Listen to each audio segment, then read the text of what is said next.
So sautéing is cooking food in fat over a medium to high heat. Yes, and the heat would depend on what you were cooking.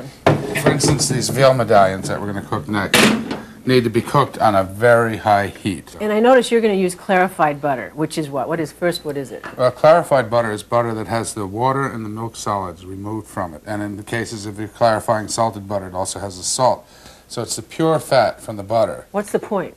Why do it? The point is that you can heat it twice as hot as you can whole butter, and it won't burn. So you could heat it almost as high as like with oil, or as high. As high. As high as with oil. So you get the flavor of butter, and now you can use a higher flame. A little bit of the flavor. You lose a lot of the flavor when you take the milk solids out of it. Okay, all right. So we're going to salt and pepper the veal very lightly on both sides.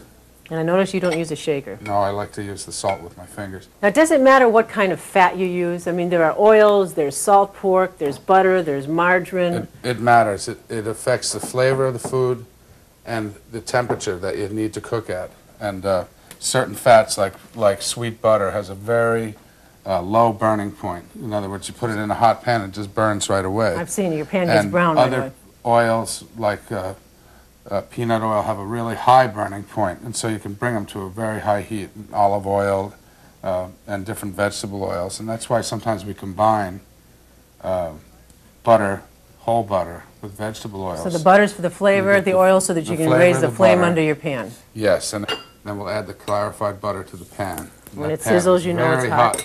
And see, we really don't need a lot of fat in this pan. About a tablespoon worth.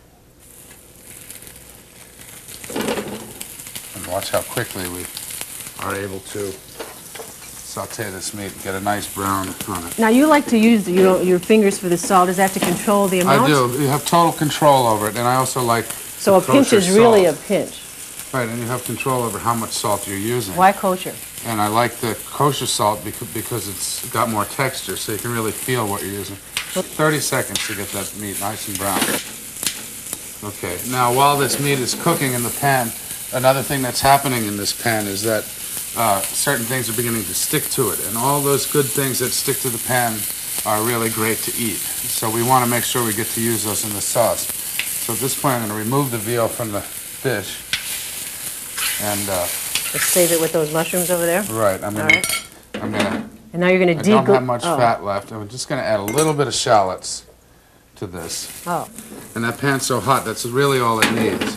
And now at this point, we'll deglaze it. And we're going to use white wine here. 10 seconds. And deglaze means to get all of the flavorings out of the pan? And we're deglazing this pan, and what we're doing is the liquid, which can be wine, it could be water, it could be stock. Your choice? It would depend on the dish. It would depend on the dish. For instance, if it was a veal marsala, you'd use marsala wine.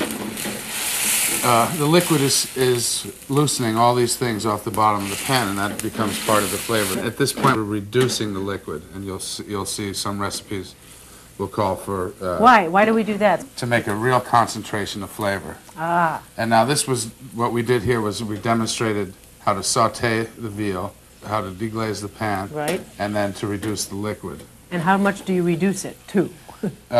For most sauté dishes, down to very little, to at least half of what you put in there, to reduce it in half. And again, the recipes will tell you usually how much to reduce it.